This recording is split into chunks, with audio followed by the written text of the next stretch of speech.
நண்பர்களே, அடுத்து கலைத்துறையில்தான் அம்மா அவர்கள் மிகப்பெரிய சவால்களை சந்தித்தார் என்று நண்பர் வையாபுரி அவர்கள் தான் கேட்டதை அனுபவித்ததை நம்மோடு பகிர்ந்து கொள்ள வருகிறார்.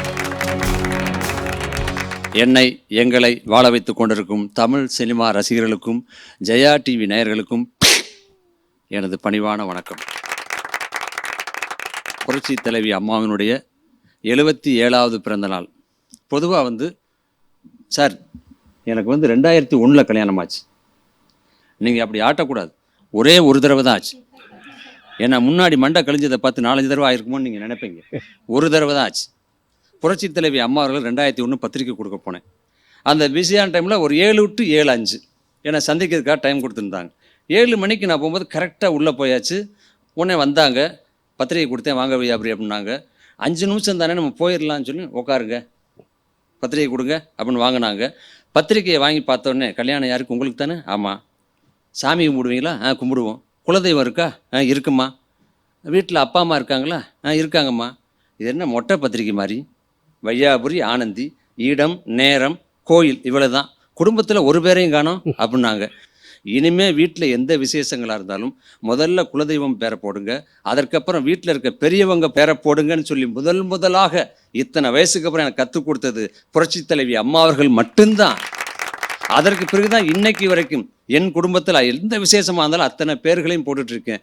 தமிழகத்தில் இருக்க ஒவ்வொரு குடும்பத்தையும் தன் குடும்பமாக நேசித்த ஒரே தலைவி, உன்னத தலைவி, அது புரட்சி தலைவி அம்மா அவர்கள் மட்டும்தான்.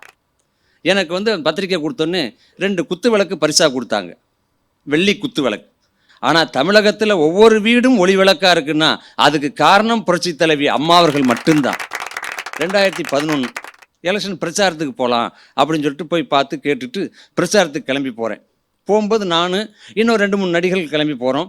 தாம்பரம், செங்கல்பட்டு, விழுப்புரம், ஒரு 3 இடத்துல பேச போகும்போது அவர் பிரமாதமாக பேசுகிறார். என் கூட வந்தவர். எனக்கு அவ்வளவாக பேச தெரியல. அம்மா இதை கொடுத்தாங்க, அதை கொடுத்தாங்க, அதை செய்வாங்க, இதை செய்வாங்க, இப்படி மாதிரி சொல்லிட்டே போகிறேன். ஒரு 3 இடம் தாண்டினோடனே, இவன் சரிப்பட்டு வரமாட்டான், இவனை அப்படியே வீட்டுக்கு அனுப்பிடுங்க அப்படின்னு சொல்லிட்டு அங்கேருந்து, ஐயா நீங்கள் வேறு ரூட்டை பார்த்து போங்க, நாங்கள் இந்த பக்கம் போகிறோம், நீங்கள் வேறு ஏதாவது ஊருக்கு கேட்டு வாங்க அப்படின்னு சொல்லிட்டு அங்கே விழுப்புரத்துலேருந்து என்னை திருப்பி அனுப்பிட்டாங்க. நான் இங்கேருந்து ஒரு 15 நாள் பிரச்சாரத்துக்கு போகிறோன்னு சொல்லி பெட்டி படிக்கெல்லாம் பேக் பண்ணிட்டு போனேன். நீங்கள் வீட்டுக்கு திரும்பி போங்கன்னு சொல்லுவோம். எனக்கு ரொம்ப அழுக வந்துருச்சு. இதுக்கப்புறம் எங்கே போகிறது, நம்ம அதுக்கு தகுதி இல்லையோ அப்படின்னு சொல்லி வீட்டுக்கு வந்து அழுதுட்டுருக்கேன். திடீர்னு பார்த்தா கட்சி ஆஃபீஸ்லேருந்து ஃபோன், இந்த மாதிரி அம்மா கூப்பிட சொன்னாங்க உங்களை அப்படின்னு.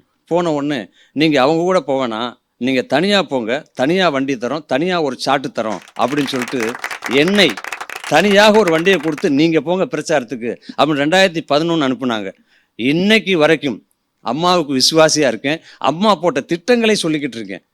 அதாவது அழகுலையும் சரி, அறிவிலையும் சரி, புத்திசாலித்தனத்திலையும் சரி, தைரியத்திலையும் சரி, சவால்லையும் சரி, மக்களுக்கு என்ன தேவைகளோ அதை அறிந்து புரிந்து செய்யக்கூடிய ஒரே தலைவின்னா அது உன்னத தலைவி புரட்சி தலைவி அம்மா அவர்கள் மட்டும்தான். இன்னைக்கு 77வது பிறந்த நாள். ஜெயா டிவியில் எவ்வளவோ நிகழ்ச்சிகள் பண்ணியிருந்தா கூட 77வது பிறந்த நாளை ஜெயா டிவி மூலமாக உங்கள் கூட சேர்ந்து கொண்டாடுறோம், பகிர்ந்துக்கிறோங்கிறப்ப மிகப்பெரிய சந்தோஷமாகவும் பெருமையாகவும் இருக்குது. இத்தனை பேருங்க கல்யாணம் பண்ணி கொடுக்க முடியாமல் பொண்ணுங்களை வச்சுட்டு கஷ்டப்படுறாங்க. ஒரு தாய் உள்ளத்தோட சில பேர் அவங்க பிறந்த நாள்னாக்கா அண்டாவை வைப்பாங்க, குண்டாவை வைப்பாங்க, அது வசூல் பண்ணுவாங்க.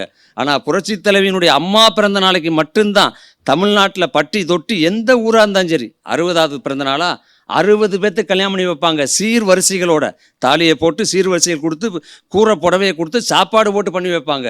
காலனி முதல் கணினி வரை கொடுத்த தலைவி புரட்சி தலைவி அம்மா அவர்கள். ஏன்னா ரோட்டில் ஒரு குழந்தை நடந்தும், என்னது டாப்பிக்கை விட்டு வேறு டாபிக் போகிறோம் அப்படின்னு தானே பார்க்குறீங்க. இங்கே அந்த அணி இந்த அணிலாம் கிடையாதுங்க. இங்கே ஒரே அணி, அம்மா அணி மட்டும்தான். நீங்கள் அதை பற்றியும் பேசலாம், நான் இதை பற்றியும் பேசலாம். ஏன்னா அம்மாவை பற்றி அவங்களுடைய சாதனைகளையும் அவங்களுடைய சவால்களையும் தான் பேச வந்திருக்கோம். ஆனால் எத்தனை விஷயங்கள் இருக்கு. அந்த கஷ்டப்பட்ட தாய்மார்களுக்காக வேணாம், வேலைக்கு போகும்போது அரிசி உளுந்தை ஊற வச்சுட்டு போங்க, வீட்டுக்கு வரும்போது நல்லா பதன்னு ஊறி வந்திருக்கும். ஃபஸ்ட்டு ஒரு சுவிட்சை தட்டுங்க, அரிசியை போடுங்க, மாவு ரெடி ஆயிரும். 2வதாக ஒரு சுவிட்சை தட்டுங்க, பொட்டுக்கல்லையை போடுங்க, கருவேப்பிலையை போடுங்க. காரம் அதிகமாக சேர்க்கக்கூடாது, கோவம் அதிகமாக வரும். 2 மிளகாயை கிள்ளி போட்டு, கேஸ் ப்ராப்ளம் இருந்தால் 2 பூண்டை மட்டும் போட்டு 2வதாக ஒரு சுவிட்சை தட்டுங்க, சட்னி ரெடி ஆயிரும்.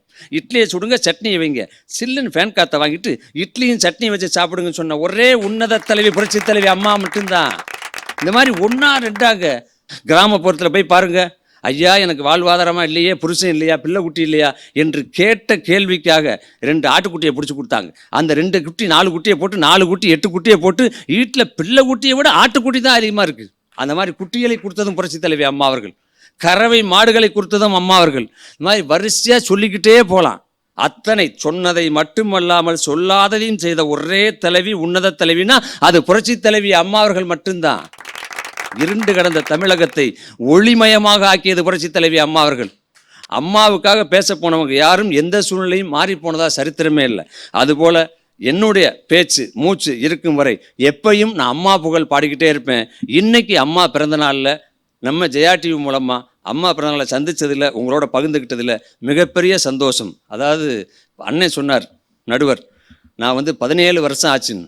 17 வருஷம் கழித்து வந்தால் கூட அம்மாவோட 77வது பிறந்தநாளில் நடுவராக உட்காரணும் இது இருக்குல்ல, அது அம்மாவுடைய ஆசீர்வாதத்தில் தான். உங்கள் கூட சேர்ந்து நாங்களும் பேசணும்னு இருக்குல்ல, அதுக்கு காரணம் ஜெயா டிவி தான். ஒரு கேள்வி நண்பர் வையாபுரி, எனக்கு ஒரு கேள்வி. சொல்லுங்கள்.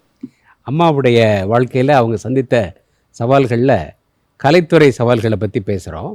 எனக்கு அம்மா நடித்த படங்கள்லேயே நான் ரொம்ப ரசித்தும் ரொம்ப இன்வால்வ் ஆகியும் பார்க்குற படங்கள்னா ஒரு சில படங்கள் இருக்குது. அதில் முதன்மையானது எங்கிருந்தோ வந்தாள். உங்களுக்கு பிடித்த படம் எது? அம்மா நடித்த கேரக்டரில் உங்களுக்கு பிடித்தமான கேரக்டர் எதுன்னு நினைக்கிறீங்க? சார், அது புரட்சி தலைவர் கூட இந்த அம்மா என்றால் அன்பு, அடிமைப்பெண் அந்த பாட்டு அவங்களே பாடியிருப்பாங்க. ஒரு அருமையான பாடல். அதில் அவங்களுடைய நடிப்பும் பிரமாதமாக இருக்கும். நீங்கள் சொன்ன மாதிரி சவால் அரசியலில் மட்டும் இல்லை, சினிமாவில் மட்டும் இல்லை, அவங்க வாழ்க்கையே அவங்களுக்கு சவால் தான். அதனால் எந்த பாத்திரம் எடுத்துக்கிட்டாலும், நீங்கள் எப்படி இந்த படம் நல்லா இருக்கு, நாகேஷ் சாரை பார்த்து கேட்டாங்களாம். அவர் 1000 படம் நடிச்சிட்டார். சார் நீங்கள் அந்த ஒரு படம் ரொம்ப பிரமாதம் படம், ஏன்டா அப்போ 999 படம் அப்படின்னு கேட்டாராம். அந்த மாதிரி அம்மாவை இந்த பாத்திரம் அந்த பாத்திரம் சொல்லி பிரித்து பார்க்க முடியாது. அவங்க நடித்த அத்தனை கதாபாத்திரங்களுமே மக்கள் மனசில் நிற்கக்கூடிய சிறப்பான கதாபாத்திரங்கள் தான். அதனால் இந்த 77வது பிறந்த நாளில் அம்மாவுடைய பிறந்தநாள் விழாவை உங்கள் மூலமாக பகிர்ந்துக்கிட்டதில் மிகப்பெரிய மகிழ்ச்சி. 2026 அனைத்து இந்திய அண்ணா திராவிட முன்னேற்றத்தை கொண்டு வரணும்னு சொல்லி இந்த பிறந்தநாள் விழாவில் சொல்லி கேட்டுக்கொள்கிறேன். நன்றி, வணக்கம். ரொம்ப நன்றி. தேங்க்யூ. நன்றி.